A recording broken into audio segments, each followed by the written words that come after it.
مفتی صاحب سے سوال یہ ہے، کیا رمضان شریف کی مبارکباد دینا یہ ضروری ہے؟ کیا اس پر کوئی حدیث مبارکہ ہے؟ جواب ارشاد فرمائیں۔ رمضان شریف کی مبارک باد دینا تو ایک اچھا عمل ہے، اور نبی پاک صلی اللہ علیہ وآلہ وسلم خود گویا کہ خوشخبری دیتے ہوئے اپنے اصحاب سے آپ نے جو خطبہ ارشاد فرمایا، اور اس میں رمضان شریف کے بارے میں کہا شہر مبارکن، کہ یہ برکتوں والا مبارک مہینہ یہ تمہارے پاس جو ہے وہ آ رہا ہے، اس کے روزے اللہ پاک نے فرض کیے ہیں، اور یہ وہ مہینہ ہے کہ جس کے اندر نفل کا ثواب فرائض کے برابر اور فرائض کا 70 گنا ثواب بڑھا دیا جاتا ہے، جنت کے دروازوں کو کھول دیا جاتا ہے، دوزخ کے دروازوں کو بند کیا جاتا ہے، شیطان کو قید کیا جاتا ہے۔ تو یعنی اس طرح کی کئی چیزیں آپ صلی اللہ علیہ وآلہ وسلم نے ایک طویل جو خطبہ ارشاد فرمایا، اور یہ تو آپ نے لوگوں کو بشارتیں عطا فرمائی۔ روزہ افطار کروانے والوں کے لیے اپنے بشارتیں خوشخبریاں عطا فرمائی، روزے داروں کو سیر کے ساتھ یعنی کھانا کھلانے کے حوالے سے بھی آپ نے ان پر بشارتیں عطا فرمائی ہیں۔ یعنی رمضان کہ جسے کہیں کہ اہتمام رمضان کے بارے میں لوگوں کو پوری وہ تفصیل اور ڈیٹیل ارشاد فرمانا، بشارت دینا، خوشخبری دینا، یہ تو آپ صلی اللہ علیہ وآلہ وسلم سے باقاعدہ یہ ثابت ہے۔ لیکن کچھ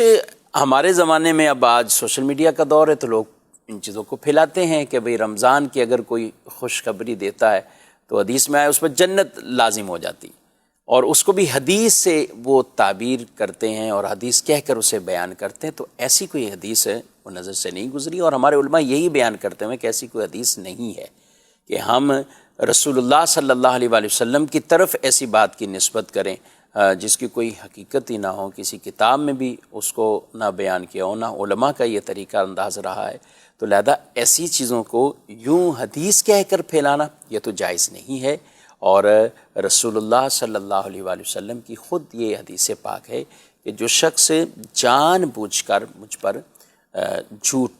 بولتا ہے، عمدن قصدن میری طرف جھوٹ کی ایسی بات کی نسبت کرتا ہے جو حضور علیہ الصلوۃ والسلام نے نہیں فرمائی ہے، تو وہ پھر اپنا ٹھکانہ جہنم بنا لے، وہ اپنا ٹھکانہ جہنم بنا لے۔ تو ہمیں ہر اعتبار سے ان چیزوں میں غور اور فکر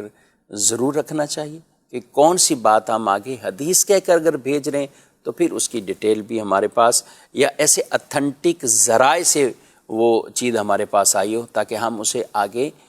لوگوں کو بھی بھیجیں اور وہ دعوت عام کریں۔ لیکن ایک چیز جس کی بنیادی غلطی پر ہے اور جس کی بنیادی جہالت اور عدم علم پر ہے، یا بلکہ اب علماء اتنا اس کو بیان کر رہے ہیں کہ اس طرح کی باتیں نہیں پھیلانی چاہیے، تو یہ قصداً یہ سارے معاملات ہو رہے ہوتے ہیں۔ تو لہذا اس طرح کی کوئی بھی ایسی پوسٹ یا کوئی ایسی تحریر جس میں خوشخبری کی مبارکباد دینے والے پہ جنت لازم ہو جائے اور وہ بھی حدیث کے طور پر جو اس طرح بیان کر کے اس کو، تو یہ بالکل جائز نہیں ہے۔ باقی رہا صرف مبارکباد دینا، خوشخبری یہ کہہ دینا اور لوگوں کو آمد کی مبارکباد دینا، یہ جائز ہے، اس میں کوئی کسی طرح کا وہ معاملہ نہیں، اور خود رسول اللہ صلی اللہ تعالیٰ علیہ وآلہ وسلم سے باقاعدہ یہ والی مبارکباد دینا تو یہ ثابت ہے۔ لیکن اس کو یوں کر کے بیان کر دینا کہ آپ صلی اللہ علیہ وسلم نے اس پر کوئی فضیلت جنت کی بشارت عطا فرمائی، تو یہ بالکل من گھڑت ہے، اس سے ضرور بچنا چاہیے۔